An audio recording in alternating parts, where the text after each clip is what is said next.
بسم اللہ الرحمن الرحیم۔ عبدالعزیز بن صہیب نے انس بن مالک رضی اللہ تعالی عنہ سے روایت کی کہ نبی کریم صلی اللہ علیہ وسلم غزوہ خیبر میں تشریف لے گئے۔ ہم نے وہاں فجر کی نماز اندھیرے ہی میں پڑھی، پھر نبی صلی اللہ علیہ وسلم سوار ہوئے اور ابو طلحہ بھی سوار ہوئے۔ میں ابو طلحہ کے پیچھے بیٹھا ہوا تھا۔ نبی صلی اللہ علیہ وسلم نے اپنی سواری کا رخ خیبر کی گلیوں کی طرف کر دیا۔ میرا گھٹنا نبی کریم صلی اللہ علیہ وسلم کی ران سے چھو جاتا تھا۔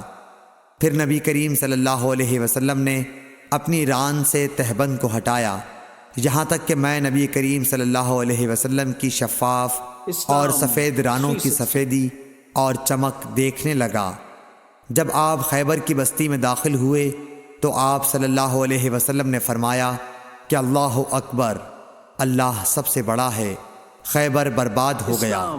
جب ہم کسی قوم کے آنگن میں اتر جائیں تو ڈرائے ہوئے لوگوں کی صبح منحوس ہو جاتی ہے۔ آپ نے یہ 3 مرتبہ فرمایا۔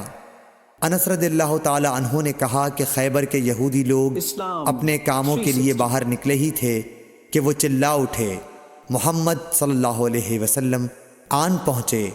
اور عبدالعزیز راوی نے کہا کہ بعض حضرت انس رضی اللہ تعالی عنہ سے روایت کرنے والے ہمارے ساتھیوں نے والخمیس کا لفظ بھی نقل کیا ہے، یعنی وہ چلا اٹھے کہ محمد لشکر لے کر پہنچ گئے۔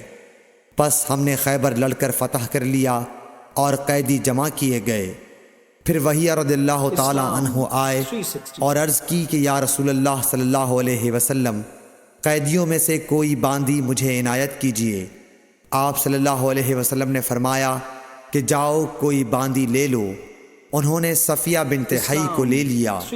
پھر ایک شخص نبی کریم صلی اللہ علیہ وسلم کی خدمت میں حاضر ہوا اور عرض کی کہ یا رسول اللہ، صفیہ جو قریظہ اور نزیر کے سردار کی بیٹی ہیں، انہیں آپ نے وحیہ کو دے دیا، وہ تو صرف آپ ہی کے لیے مناسب تھیں۔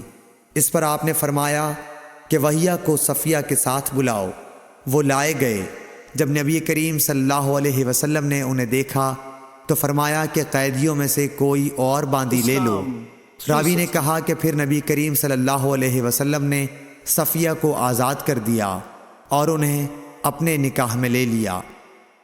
ثابت بنانی نے حضرت انس رضی اللہ تعالی عنہ سے پوچھا کہ ابو حمزہ، ان کا مہر حضور صلی اللہ علیہ وسلم نے کیا رکھا تھا؟ حضرت انس رضی اللہ عنہ نے فرمایا کہ خود انہی کی آزادی ان کا مہر تھا اور اسی پر آپ نے نکاح کیا۔ پھر راستے ہی میں ام سلیم رضی اللہ عنہا حضرت انس رضی اللہ عنہ کی والدہ نے انہیں دلہن بنایا اور نبی کریم صلی اللہ علیہ وسلم کے پاس رات کے وقت بھیجا۔ اب نبی کریم صلی اللہ علیہ وسلم دلہا تھے، اس لیے آپ نے فرمایا کہ جس کے پاس بھی کچھ کھانے کی چیز ہو تو یہاں لائے۔ آپ نے ایک چمڑے کا دسترخوان بچھایا، بعض صحابہ کھجور لائے، بعض گھی۔ عبدالعزیز نے کہا کہ میرا خیال ہے حضرت انس رضی اللہ عنہ نے ستو کا بھی ذکر کیا۔